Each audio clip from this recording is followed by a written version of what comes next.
Welcome to our channel. Today we how to connect with Google Ads for affiliate keyword research step by step clearly. Open your web browser and navigate to the Google Ads homepage. If you don't have an account, click on the Start Now button to create one. Follow the prompts to set up your account, using your email address and business information. Once your account is set up, log in to your Google Ads dashboard.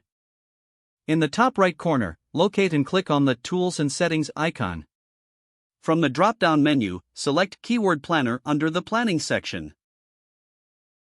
On the Keyword Planner page, you will see two options: Discover new keywords and Get search volume and forecasts. In the provided field, enter a product or service related to your affiliate niche.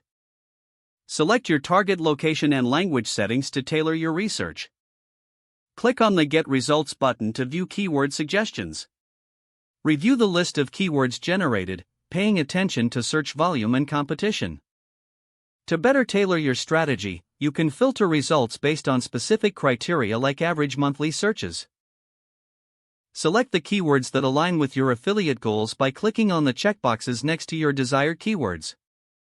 After selecting keywords, click on Add to plan to save your choices for later use. You can also download the keyword list by clicking on the download icon. This allows you to access your selected keywords offline for further analysis. Return to your Google Ads dashboard when you are finished with keyword research. Use the insights gained from your research to optimize your affiliate marketing strategy.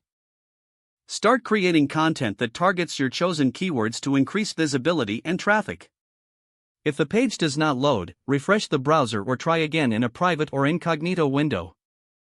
Make sure you are using the correct email address, then retype it carefully to avoid small typos. If your password is not accepted, use the reset option and create a new strong password you can remember.